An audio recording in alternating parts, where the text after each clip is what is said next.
All right, Aleasha Bahr, sales expert extraordinaire, awesomeness.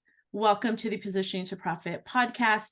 Super excited to have you here, especially because I know that this topic of sales is a thorn in people's side. So hopefully you are here to shed some light as to how to make sales work for them. First and foremost, welcome. Thank you so much, Patty. I'm very excited to be here. Yeah, and where in the world are you, by the way? I'm in Denver, Colorado. Oh, and how's it over there right now?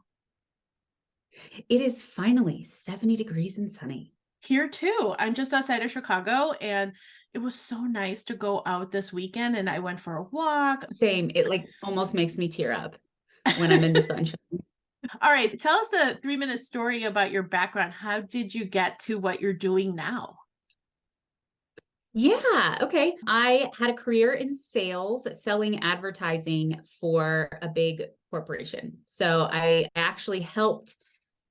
worked at a newspaper and I moved print accounts into digital advertising. So I was like the digital specialist, and I did that for a couple of different places. So I worked with really big clients, long contracts, $1 million contracts, small clients, different industries. And it gave me a really good landscape of what kind of people you work with. I experienced every kind of weird you could think of, especially car dealers, very strange people. Yeah. So I went to have my own marketing agency for 3 years, and it's really hard to scale one of those because you got to hire people to fulfill. And that's a whole other thing that sucks. So I missed sales. So it was nice to get that in the trenches experience with marketing. And that really helps in sales because the whole conversation before you get to the sales call makes a big difference in how the sales call goes too. And I've been doing the sales strategy for 4 years now. Wow. And so you have a proprietary method. I loved the whole premise of it. That's why I think I reached out to you, because you say selling based on fit. The matchmaker sales method is something that you teach. And it's so very different than I see this proliferation of people selling their higher ticket courses, even though it may not be a good fit. I was just listening to a podcast of a woman who had spent, I want to say, or who had invested $50,000 in a program, yet her business offer was a mismatch to what the coaching program was. So that literally, if these people would have taken your course or your program, they would know that it's not about just selling, like going after the kill, but selling based on fit. Can you talk a little bit more about that? How did you craft that? Because I think it's so relevant in this day and age as more and more. I know I've gotten burned, right? Buying courses that are just not a fit. So it's a problem. And it sounds like you're taking care of that. Yeah. So it came from, I was always a natural salesperson. And whenever somebody asks a natural salesperson, how are you so good at sales? What do you do? They say, I don't really sell. And it's, how the hell am I supposed to do anything with that? It's so unhelpful. They don't know how to articulate what they're doing. And it's because they're not selling, they're fitting. And that includes telling someone when they're not a fit. Hey, it seems like actually this is not the best fit for you right now. I would recommend doing these things first. And that makes the natural salesperson feel like they're not selling. And it's just a great trust builder for somebody. It's going to make people come back to you. It's going to make people refer you. It's going to retain clients longer. And it makes anybody who's brought on a client who's a bad fit knows how bad it sucks to have somebody who is draining your time, your energy, or maybe just not getting results and you feel terrible about it. Yeah. It's just really helpful to know who gets results with you and who doesn't. And it's your reputation on the line if you let in people who are not a fit and they don't get results. That's going to spread around. Yeah, it spreads like wildfire, actually. The other thing I think that's really important that that popped into my head is I'm always talking to my clients about, and even me incorporating more of that now around strategic partnerships. So this is such a great example of, if it's not the right fit, but if I can refer you to someone who would be a good fit, and then you have some kind of an affiliate arrangement with them or a referral fee or arrangement with them in good faith that they're going to take care of that particular prospect, but then it's such a win, right? It's a win for the client. They're going the right direction. It's a win for your strategic partner and win for you. And so that's another way to think about, I think it was this whole customer journey mapping process that you come to identify as part of a real key solution to understanding that not everyone's going to be a good fit. And you're talking about selling based on fit. Can you talk a little bit about how do you know if somebody is a right fit or not? Yeah. So I can tell you that it's got to be more criteria than a working credit card. That's a lot of people's criteria is there.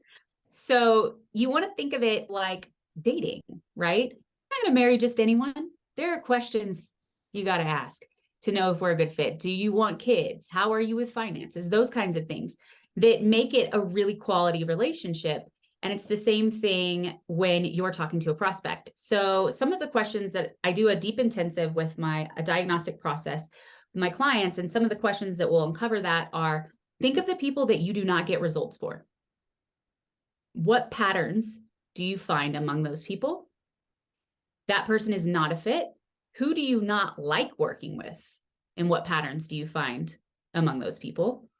That person is not a fit. Who do you get amazing results for? And what patterns do you see among those? And that person is a fit. For example, an easy one is a lot of people don't like working with people that are new into business. This is their first year in business. Or maybe it's their offers are $500, so it's harder for them to get a return. Or maybe they don't have a staff to support them with whatever your solution is, so they're not going to get the result. Those are some of the patterns that a lot of times you can identify. And then there's just the simple like product or service based, or even alignment on a cultural level. Like, have you heard the term Lambro? No, what is that? It's like the bro that's standing with his Lamborghini talking about how much money he makes. Yeah. So that's not a fit for me. If somebody's just focusing on like being an alpha and like clout and fame and money, I like working with people who really care about their client results and are not just in it to make the most money possible. So knowing that too, and being able to point that person to someone else who's maybe a bit more aggressive. Yeah. Is really helpful. I was going to say your Lambro is, I call it chooch marketing. Like What that is it? chooch marketing, like that cringy bro marketing guru type of thing. That's very Lambro, like you're talking about. I'm like, oh my God, that's the worst. It really is. And it's okay. I don't think that works anymore. And if it does, it's sad. The people that still works on, because it's like people can, it's so inauthentic and it's all staged and it's not real and all the things. So here's another thing that I definitely wanted to ask you, which is I think a really important point, is that for so long, I know in copywriting, people talk, or copywriters talking about twisting the knife, right? Is like really selling with pain and fear. And I love that you have a concept where you talk about selling by focusing on hope. Can you talk a little bit more about that? Because I know that will be a refreshing perspective that I know people in my community, there was like this twisting the knife and pain and fear. We're so exhausted with the negativity and the fear mongering in general that this concept of focusing on hope seems like such a refreshing new way of looking at things. I'd love to hear more about that and how you teach that. Yeah. And honestly, I think it's a lot more fun and it's more effective. So the type of person who can execute a pain-based sales structure is usually more aggressive. And you got to have a lot of patience and energy to just slug through the muck with them and really for it to be effective. And most people don't have the energy for that. So they're doing it halfway or a quarter of the way and it's not working and they feel horrible afterwards. So you need to know what the challenge is for context. Of course, we got to talk about what's not working, but then we get to focus on how great it's going to be now. You know, I'm so sorry that you had that experience, and it's something that I hear all the time. You didn't quit finding a solution, and now you know what doesn't work, and we can implement this, and it's going to be so much easier when you just have predictable leads coming in, for example, or something like that. where you're really focusing on, okay, this is why this happened to you with some insight. And I'm going to acknowledge empathetically, that's frustrating as hell. You almost feel betrayed that you trusted someone and invested with them and didn't get the result that they promised. And this is how my position is different, or my offer is different from what you normally see. Does that make you feel more confident about moving forward? And I'm so excited for you to have such a different experience with someone who really has your back. Oh, I love that. I love that. So it's acknowledging the pain points, but shifting it, flipping it on its head and showing empathy and having that empathy be the bridge to get them to that hopeful new way of looking at it. So that's really smart. So it still means that we have to understand our prospects' fears, frustrations, and pain points and all the things, but it's not using that to pour salt on the wound, but saying the acknowledgement, the empathy, I think is a really great approach that would help to get us away from the fear mongering that we see a whole lot of, for sure. Okay. Yeah, and get excited about the future. Yeah. Like, it's exciting that I'm going to be able to help you solve this in a way that you haven't been able to up to this point. And when you're genuinely excited about that, excitement is contagious. Yeah, for sure. So tell me, what are some of the biggest mistakes people making in their sales approach that's costing them sales? Yeah, the number one mistake that I see, absolutely hands down, is people will explain their thing, right? Whatever it is, maybe they're just explaining a piece of it, or maybe they're doing that full-on pitch. It's like a monologue, which I don't advise, which is a different discussion, but they're not asking somebody a checking question. Does that line up with what you wanted? Does that seem like it would be effective for you? Like any question, like, you need to ask, did you like what I said? So a lot of times people will just go through their whole thing. They'll ask, make sense, which is not a real checking question, because everybody automatically says yes, because it implies that they're stupid if they don't. And have you ever had a sales conversation where someone said it made sense the whole time, and then they ask a question at the end and it's very clear that it did not make sense? Yeah.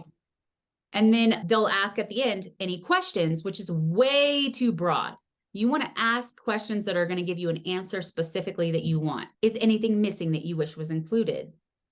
Does this feel realistic for you? Do you see this fitting into the plan that you have right now? Whatever. You want to ask for the information you want. Otherwise, you get to the end of the call and you're like, they didn't move forward and I don't know why. And it's all you did was ask, make sense. And then any questions, you don't know. I love that. I love that. So it's checking in intermittently as you're taking people down the journey of how you could potentially help them. And then also checking to see if it does fit, to your point, this whole thing of it's got to be the right fit. So that makes a lot of sense. Are there any other mistakes that people are doing? I know that a big one for people is, I had the call. They said, oh, I just want to think about it. I'll let you know. Well, what would you do in that respect?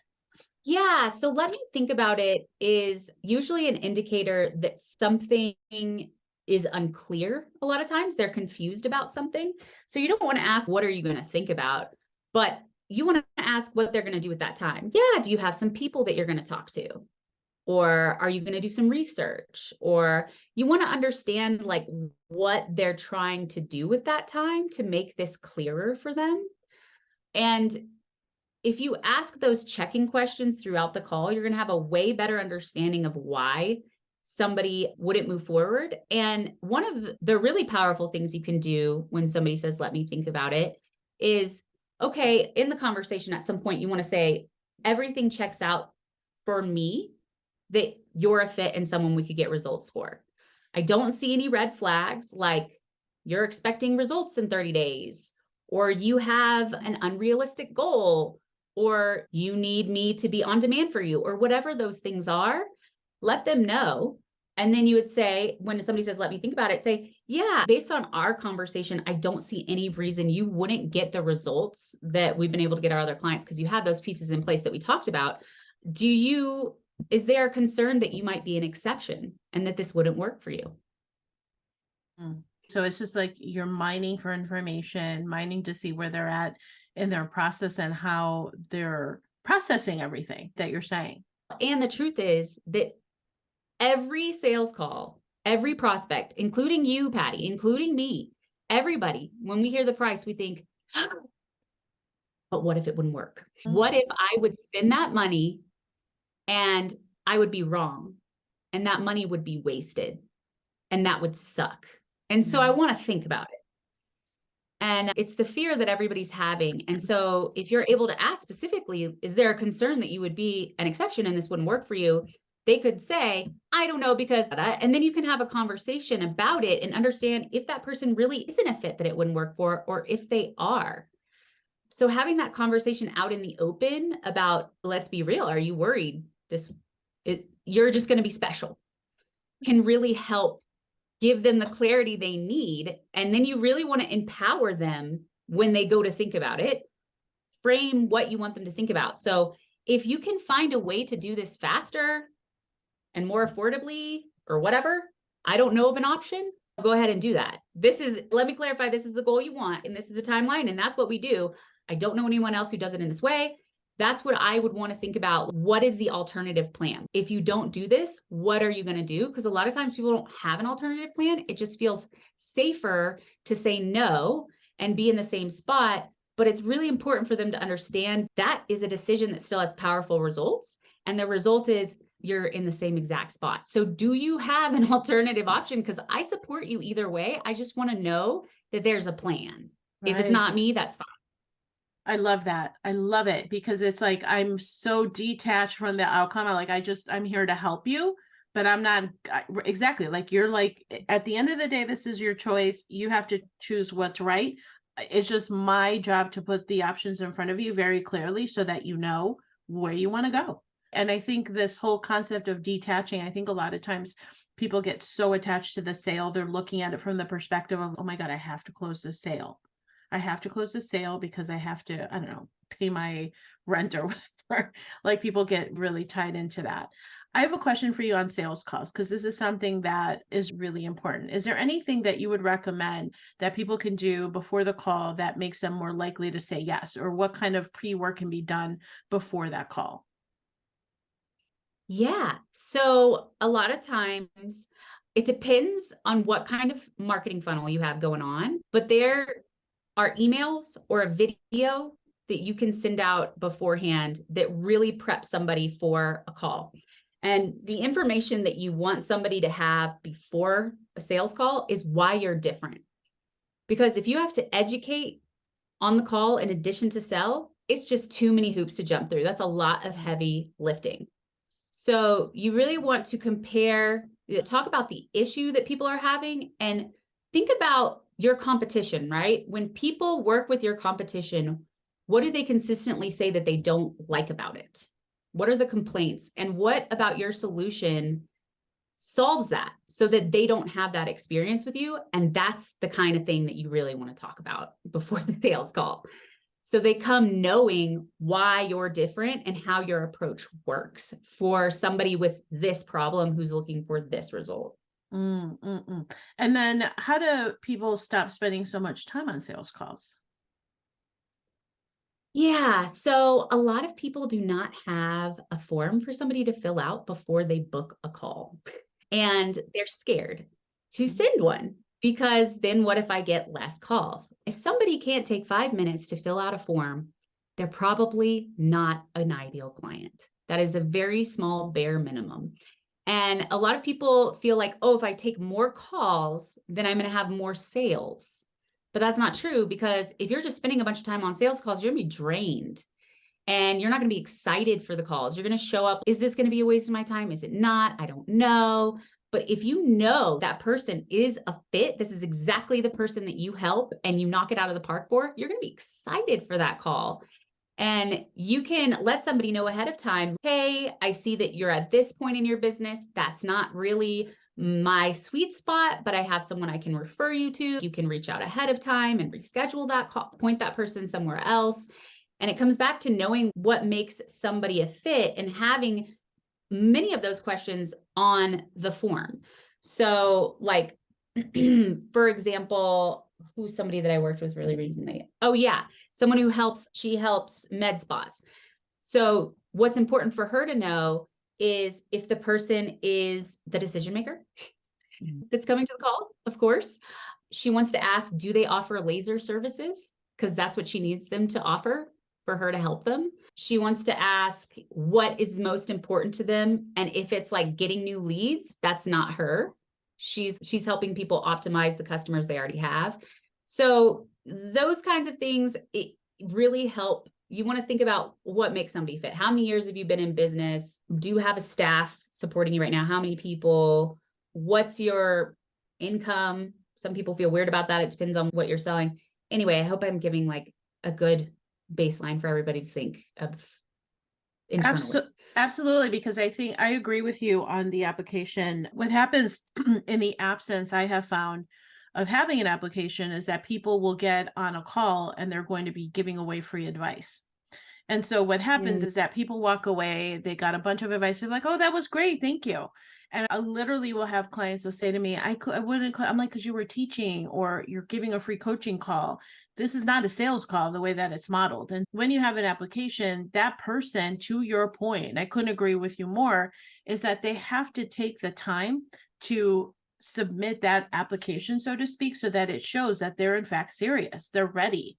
So it's almost like it's the acknowledgement that they need help. It's a micro commitment that they're on the path so that you can help them. And I think it's not, if anybody is scared of having that, you're doing it wrong and you're probably wasting your time. It's just like Aleasha's saying, you have to pre-frame the conversation so that they're not wasting your time. Because that's going to happen. I used to do the same thing. I'd be like, why didn't that sell? And I was like, you didn't sell anything because you were too busy coaching for free. That's what happens. Yeah, a lot of times. So you want to ask like what they're looking for more of in their business. And that can actually sell you quite a bit too, because you can put all the things you help with and the other person's, wow, I didn't know Patty helped with all of these things. Oh my gosh. So you want to know that they need help with something that you're offering. And then sometimes it's about having a structure for the sales conversation. So when somebody just coaches, they're not having the right structure for the conversation. Instead, you want to say things like, I would need to dive in deeper to know for sure on something like that. That's something that we would work together on instead of giving, because a lot of people think, oh, they got all the answers and so they went away, but actually they're usually totally overwhelmed and confused. So it's like really hard for somebody to retain everything you say in a short conversation. When you educate a bunch, the person's just, wow, it sounds like you know what you're doing. I'm totally overwhelmed with the information and I don't know what to do with it at this point, rather than the conversation being about what your issue is and how my solution solves it. Exactly. Not here's what you do to solve your issue. Exactly. Oh my God, totally. Yeah. And there's such a difference. And I quite frankly, I learned that the hard way. And it wasn't until I worked with somebody on this, I was like, oh, now I see the error of my ways and why I wasn't closing.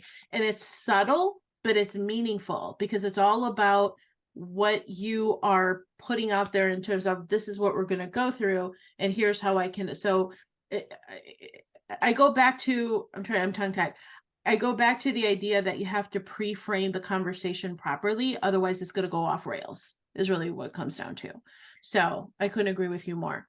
Okay, we are going to transition to the Fast Five questions. There are no wrong answers with the Fast Five questions. Are you ready? I'm so ready. Yes. Okay. All right. Question number one. What would make this a great year for you? I'd love to go on 4 vacations. Me too. Yeah. To be honest. Yes. Yeah. So out of curiosity, are there any that are at the top of the list?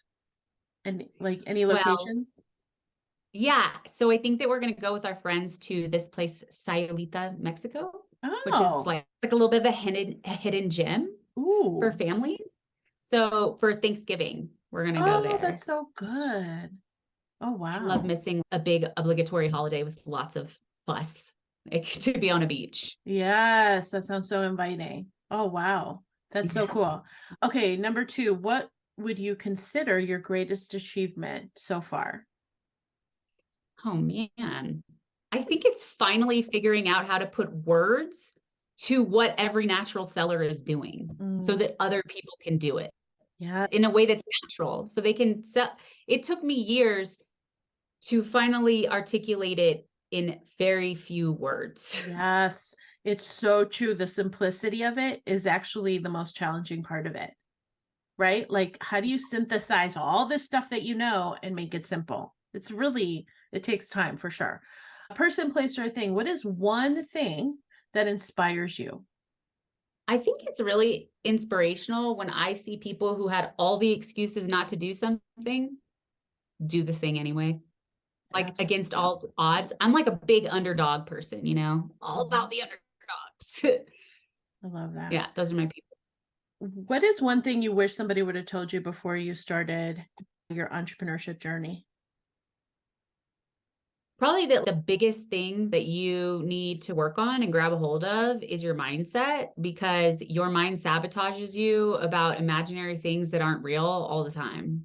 Oh my God, you said a mouthful there. This could be like 25,000 episodes on that topic. It's like there's so many different ways it creeps in. And then it's always going to be something you have to work on, like new level, new devil, all the sayings. It's so true. And number 5, after all is said and done, Aleasha, what do you want your legacy to be? I guess I feel like it's a bit cheesy or cliche, but I would want people to say, like, she offered an alternative to sales that allowed normal, good people to be fantastic at it. I love that. Yeah, it's not cheesy. That's awesome. That's awesome. All right. So I know that you have something super special to share with the audience on a quick fix. Is that what you're calling it? Can you tell us more about it? Yeah, it's a sales quick fix call. So you'll submit a recorded sales call or your framework that you're using, or even just if you don't have anything written down, putting down what you usually walk people through. And we'll meet one-on-one, and I will identify the top 3 things to adjust so that you can immediately close more meetings. Brilliant. And how do people connect with you for that? So it's on my website, aleashabahr.com. You would just be able to book the sales quick fix call right there. Excellent. So Aleashabahr.com. It's spelled a little different. ALEASHABAHR.com. It will be in the show notes on the website. So take opportunity to plug in with a real sales expert who can help you really plug in those holes, the gaps that you may have in your sales process. Aleasha, so good to have you on the show. Thank you so much. Continued success to you. And I love your mission and what you talk about and how you make sales so approachable for people. So continued success. Thank you so much, Patty. Thank you.